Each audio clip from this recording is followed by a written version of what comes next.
Just go with the flow. पिछले 2 साल से हम यही मंत्र फॉलो कर रहे हैं, पर किसे पता था कि इस साल की ट्रैवल की शुरुआत 144 साल बाद आने वाले महाकुंभ से होगी। सच, बचपन से कुंभ के बारे में इतना सुना था, यहाँ आने वाले अखाड़ों और नागा बाबाओं पर डॉक्यूमेंट्रीज देखी थी, पर कभी नहीं सोचा था कि खुद एक दिन ये सब एक्सपीरियंस कर पाएंगे, वो भी इतने नजदीक से। पर हमारी तरह संगम तक लाखों करोड़ों लोग आएंगे। अमृत स्नान वाले दिन स्नान भी करके जाएंगे। तो हमारी ये जर्नी इतनी स्पेशल क्यों है? क्योंकि जहाँ लोग सिर्फ रैन बसेरे में एक रात बिताकर बस मेला देखकर वापस चले जाएंगे, वहीं हमें इस दिव्य महाकुंभ को एक अलग पर्सपेक्टिव से देखने और महसूस करने का मौका मिला, कुछ टाइम एक स्पिरिचुअल कैंप में बिताकर। ये टेरिटरी हमारे लिए एकदम नई थी और ये हमारे महाकुंभ सीरीज की लास्ट वीडियो है, जिसमें हम एक स्पिरिचुअल कैंप में एक नई विचारधारा से मिलेंगे। हमें मौका मिल पाया और हम कर पाए, तो उसके लिए हम बहुत ज़्यादा फॉर्चुनेट हैं। मेरा नाम नरेंद्र सिंह ठाकुर, मैं शांति कुंज का स्वयंसेवक कार्यकर्ता हूं, उत्तर प्रदेश का समन्वयक हूं और शांति कुंज की सुरक्षा व्यवस्था का भी समन्वयक हूं। यहां पर हम लोग तीर्थराज प्रयाग में गायत्री परिवार के द्वारा स्थापित एक नगर बनाया हुआ है, जहां पर हम लोग इस समय उपस्थित हैं। कैंप में हमारी मॉर्निंग बिल्कुल डिफरेंट थी। घर पर इतनी सुबह सुबह उठने में, वो भी सर्दियों में, बहुत आलस आता है। पर जब सुबह 4 बजे मंत्रों और भजनों के साथ हमारी आंखें खुली, तो पिछले दिन के सफर की थकान बिल्कुल जा चुकी थी। जब हम हमारे कमरे से बाहर आए तो अब भी अंधेरा ही था, ठंड भी बहुत थी, पर मन बिल्कुल शांत था। सभी लोग शांति से अपने डेली रूटीन के कामों में लगे हुए थे। पूरे कैंप में लग्जरी का कोई भी सामान नहीं था, पर नेसेसिटी की सभी चीजें थी, और उससे भी ज्यादा लोगों में अपनापन बहुत था। ये भले ही एक टेम्पररी सेटलमेंट हो, पर ऐसा लग रहा था जैसे एक गांव बसा है और सभी लोग आपके फैमिली मेंबर्स हैं। हम यूजुअली जब भी ट्रैकिंग करते हैं तो ऐसे ही बेयर मिनिमम लाइफस्टाइल में चले जाते हैं, पर एक स्पिरिचुअल सेटिंग में ही हमारा फर्स्ट एक्सपीरियंस था। यहाँ तो हमें नहाने और पीने के लिए भी फिल्टर्ड गंगा जल मिल रहा था। गंगा जी के किनारे ऐसे शिविर में रहना, इंडियन ड्रेसेस में यज्ञ के लिए तैयार होना, काफ़ी बैक टू बेसिक्स और बैक टू रूट्स वाली फीलिंग दे रहा था। तो हम आए हुए हैं गायत्री परिवार शांति कुंज हरिद्वार के शिविर में, और हम आज यहाँ पे ही रुके हुए हैं। आज सुबह से हमारी दिनचर्या आपने देखी होगी। सुबह सुबह उठकर यहाँ पे बहुत ही सुंदर और बहुत ही भव्य कार्यक्रम होता है।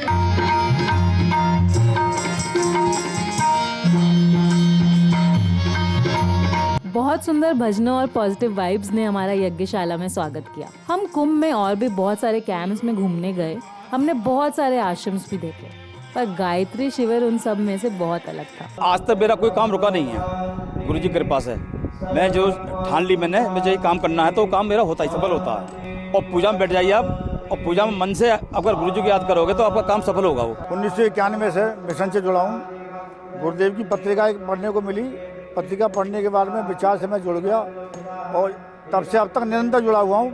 और जितने बड़े बड़े आयोजन होते हैं मिशन के, सारे आयोजनों में अपना संविधान में करता हूँ। गायत्री परिवार से जुड़ने से पहले मेरा जीवन बहुत खराब था। जितनी भी बुराइयाँ होती हैं समाज की, सारी बुराइयाँ मेरे अंदर थीं। मुझे गुरुदेव की पत्रिका पढ़ने को मिली। पत्रिका पढ़ने के बाद में मेरे आमूलचूल परिवर्तन मेरे जीवन में हुआ है।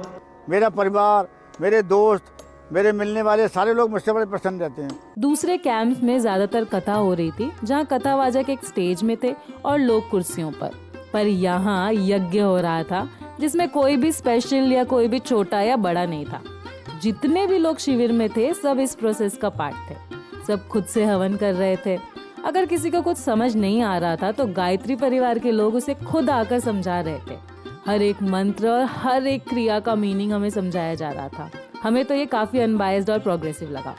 एक बड़ी बात ये भी थी कि यहाँ आने से एक हफ्ते पहले तक हमें बिल्कुल आइडिया नहीं था कि हम महाकुंभ में आने वाले हैं, एक स्पिरिचुअल कैंप में रहने वाले हैं और गंगा तट पर नहीं बल्कि खुद गंगा जी के स्थान पर बैठकर यज्ञ करने वाले हैं। तो ये सब एक्सपीरियंस करके हमें काफी ब्लेस्ड सा फील हो रहा था। हमारे 200 परिजन ज्ञान पट लगाकर पूरे कुंभ नगर में भ्रमण करते हैं, ज्ञान का संदेश देते हैं। अपना परिवार का भरण पोषण करते हुए अतिरिक्त समय में पूज्य गुरुदेव कहते थे, अगर आप थोड़ा सा भी समय गायत्री परिवार के लिए, समाज के लिए लगाते हैं तो उसका रिटर्न तो आध्यात्मिक उन्नति के रूप में मिलता ही है, समाज भी अच्छा होता चला जाता है। देव मानव तभी बन पाएंगे आप। देवता वो है जो देना जानता है। बाकी सब तो लेने वाले हैं, आप समाज को क्या दे सकते हैं, ये बहुत इम्पोर्टेंट है। और इसी विचार से जुड़े हुए हमें यहाँ बहुत सारे लोग मिले जो अपनी स्किल से या फिर श्रम से क्रिएटिवली या फिर मैनेजमेंट में गायत्री परिवार के कामों में हेल्प कर रहे थे। परम पूज्य गुरुदेव ने एक बहुत अच्छी थ्योरी दी है, और वो थ्योरी ये है, परम पूज्य गुरुदेव ने कहा जो जैसा सोचता है करता है वो वैसा ही बन जाता है, और इसका माध्यम बनते हैं शब्द। शब्दों की जो फ्रिक्वेंसी होती है, जो तरंगे होती हैं, वो व्यक्ति के सोच और विचार का आधार बनती हैं। सामान्यतः लोग गाली दे देते हैं हंसी मजाक में, खेल में, लेकिन उनको पता नहीं कि उसकी फ्रिक्वेंसी क्या होगी और उसकी तरंगे जब व्यक्ति के ऑरा को टच करेगी तो उसको कैसे प्रभावित करेंगी। और संगीत के जो शब्द होते हैं वही व्यक्ति के एनर्जी को, ऑरा को बहुत ज़्यादा प्रभावित करते हैं। तो कहीं ना कहीं आज मैं सभी युवाओं से आग्रह करूंगा कि वे अच्छे शब्दों का जो संगीत हो, जिनमें अच्छे शब्दों का चयन हो, चाहे वो मीराबाई के गीत हों, सूरदास के पद हों, कबीरदास जी के पद हों, हमारे जो इतनी वैभवशाली, इतनी समृद्ध जो संगीत की परंपरा रही, चाहे वो शास्त्रीय संगीत की हो, चाहे भजनों की हो, टप्पा हो, जिसमें ठुमरी हो, दादरा हो, जिनमें प्रकृतिगत शब्दों का चित्रण हमको देखने को मिलता है, आप उनको सुनिए। और तैयारियां जोर शोर से चल रही हैं, और अभी गुरु जी माता जी का और दादा गुरु का कटआउट बन रहा है, 25-25 फीट ऊंचे हैं। गुरुदेव का कटआउट बना रहे हैं, दादा गुरु का 20 फीट का है। हाँ जी। और ये 16 बाई 16 का है। सितंबर से लगे हुए हैं हम यहाँ, आज कंप्लीट हो जाएगा। छत्तीसगढ़ से हूँ और सारे अश्वमेध यज्ञ में भी मैंने सजल श्रद्धा प्रखर प्रज्ञा मैं निर्माण करता हूँ। अभी जो प्रदर्शनी में जो देख रहे हैं सजल प्रखर मेरा ही बनाया हुआ, और ये जो मशाल भी है मेरा ही निर्माण किया है। हमेशा थर्मोकोल का मैं ही करता हूँ, लगभग। एक चीज़ जो यहाँ की दिनचर्या में मुझे बहुत अच्छी लगी वो ये है कि यहाँ पे लोग आपको बहुत ज़्यादा इंडिपेंडेंट बनाते हैं। आप अपना काम स्वयं करते हैं, चाहे वो अपने बर्तन धोने से लेके अपने कपड़े धोने तक, और चाहे शौचालय साफ़ करने से। यहाँ पे जो भी आ रहा है, जो भी यहाँ पे टाइम स्पेंड कर रहा है, वो साथ ही अपना श्रमदान भी दे रहा है यहाँ पे। हमारे बुलंदशहर से प्रेमपाल सिंह आए हुए हैं, वो बहुत उनका लगभग 70 और 80 प्लस करीब हैं। मैंने सुबह देखा कि झाड़ू लेके यज्ञशाला में पूरे में उन्होंने झाड़ू अपने आप लगाया, किसी ने उन्होंने कुछ नहीं कहा। तो ये अपने अंदर से भावना है कि हमें क्या करना है, हमको यहाँ जो आए हैं तो हमको कुछ ना कुछ करना ही है। यज्ञ के बाद से ही सब अपने अपने कामों में लग गए। यहाँ किसी को भी कुछ बोलने की जरूरत ही नहीं पड़ती। जो लोग किचन में हेल्प करवाना चाहते हैं वो लोग किचन में हेल्प करवा सकते हैं, और जो लोग मैनेजमेंट या आवास में हेल्प कराना चाहते हैं वो लोग वहाँ जा सकते हैं। एक कलयुग में आपके यहाँ 2 रिश्तेदार आ जाएं, आपको मुश्किल पड़ जाता है चाय नाश्ता कराना। यहाँ हजारों रिश्तेदार हैं, और तो अमृत स्नान 14 की देखते हैं आप, यहाँ कोई जगह नहीं थी, और सबको नाश्ता, खाना, चाय, बैठने का, सोने का, गद्दा, रजाई। रात को घूम के भी देखते हैं, कोई बिना रजाई के नहीं है, बिना चटाई के नहीं है, बिना कंबल के ना हो, किसी को तकलीफ ना हो। यहाँ शांति कुंज में तो सिखाया जाता। मैं अपने हाथ से खाना बनाते थे, लकड़ी काट के, वो लीची का बगीचा था वहाँ से लाते थे, अपने बर्तन भी धोते थे जैसे आप यहाँ देख रहे हैं। और ये सेल्फ रेस्पेक्ट में भी आता है। मैं तो कहता हूँ परिवार में भी पत्नी अगर कहीं सेवा में है तो जब तक वो आए तब तक सब्जी काट के तैयार करके रखना चाहिए, ताकि वो आके रोटियां डाल दे। पूरा सहयोग करना चाहिए। इस कैंप में सब कुछ बहुत टाइम पर हो रहा था। ठीक 12:30 बजे यहाँ लंच स्टार्ट हो जाता था। लंच में बहुत सिंपल खाना बनता था जिसे गुरु का प्रसाद मानकर सब में बांटा जाता था। इसी वक्त मुझे भी चांस मिला तो मैंने भी थोड़ा श्रमदान किया, और फिर हमने बड़ी शांति और संतुष्टि से खाना खाया। तो महाकुंभ में अभी हम गायत्री शिविर में हैं, और मैं हूँ अभी गायत्री परिवार की प्रदर्शनी में, जहाँ दिव्य दर्शन हो रहा है। तो अभी मैं लेकर के जाती हूँ आपको कि यहाँ की प्रदर्शनी में क्या क्या लगा हुआ है और कितना ज्ञान हमें यहाँ से मिलता है। तो गायत्री मंत्र का, गायत्री यज्ञ में जो भी सामग्री यूज़ होती है, उसकी जो साइंटिफिक यूजेस, पर्पस और इम्पोर्टेंस है, वो सब यहाँ पे बहुत ही ज़्यादा डिटेल में बताया गया है। तो अगर आप भी सोचते हैं कि आखिर क्यों गायत्री मंत्र को इतना सर्वश्रेष्ठ और इतनी ज़्यादा वैल्यू दी गई है, तो आप यहाँ आके उसका महत्व जान सकते हैं। एक जो बहुत अच्छी बात मुझे गायत्री परिवार की ये लगी, वो हमेशा से ये है कि वो वसुदेव कुटुम्बकम को बहुत आगे लेकर के जाते हैं। तो आज सुबह के यज्ञ में भी जो भी मंत्र उच्चारण करे थे, उसमें हम सबके कल्याण की बात कर रहे थे। हम जो उन मंत्र उच्चारण के द्वारा हम सबके कल्याण और सबका भला हो, सबकी अच्छाई हो, चाहे वो एनवायरनमेंट हो, चाहे वो लोग हों, चाहे वो पशु पक्षियाँ हों, सबके उद्धार की बात करें। तो आज से ही नहीं बल्कि गायत्री परिवार बहुत टाइम से और बहुत सालों से मानव सेवा में लगा हुआ है। तो जब भी कुछ प्राकृतिक आपदा आती है तो इनका जो आपदा राहत सेवा है वो ये लोग प्रोवाइड करते हैं। जैसे कि केदारनाथ के समय पे जब बहुत ज़्यादा डिवास्टेशन हो गया था, तो यहाँ की टीम ने उत्तराखंड जाकर उनको हेल्प किया। मानव में देवत्व और धरती पर स्वर्ग का अवतरण, divinity in human being and heaven on the earth, ये हमारा लक्ष्य है। और इसके लिए 3 काम होते हैं: व्यक्ति निर्माण, परिवार निर्माण और समाज निर्माण। गायत्री परिवार के इस ऑब्जेक्टिव में बुक्स और लिटरेचर का काफ़ी बड़ा कंट्रीब्यूशन रहा है। और जैसे ही हमें चांस मिला, हमने भी यहाँ से 2-3 बुक्स खरीदी, उन्हें पढ़ा और गुरुजी के आइडियाज़ को समझने की कोशिश की। ऐसा कोई विषय है जिस पर गुरुदेव जी ने हमारे ना लिखे हो। जो 3200 साहित्य गुरुदेव ने हमारे लिखा है, उसको लोक कल्याण के लिए से लोग को सद्बुद्धि मिले, लोग का अच्छा मार्ग जीवन उनका बढ़िया बने, इसलिए हम लोग उनके साहित्य को, विचार को जन जन तक पहुँचाने के संकल्प लिया है। इस साहित्य के माध्यम से लोग पढ़ें, उनका विचार, उनका चिंतन उज्जवल बने, उनका भविष्य उज्जवल बने, ये प्रेरणाएं हमारे गुरुदेव ने हम सबको दिया।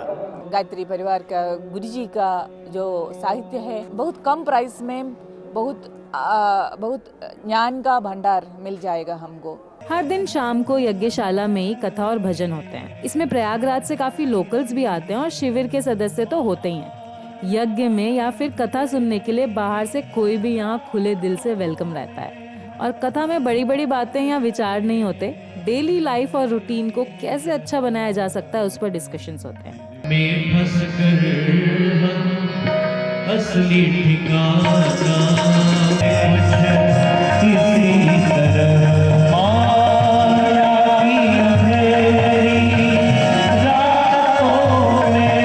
कथा के बाद ठीक 7:30 बजे डिनर स्टार्ट हो जाता है। शिविर में कितने लोगों ने कितना खाया, इसकी कोई गिनती नहीं। एक कम्युनिटी की तरह सब मिलकर खाना बनाते हैं और फिर वही प्रसाद सब में बांटते भी हैं। किसी ने हमें ये बताया कि कल रात गुजरात से 2 बजे कुछ फैमिलीज यहाँ शिविर में आई और उन्हें सबसे पहले गरम गरम खाना दिया गया।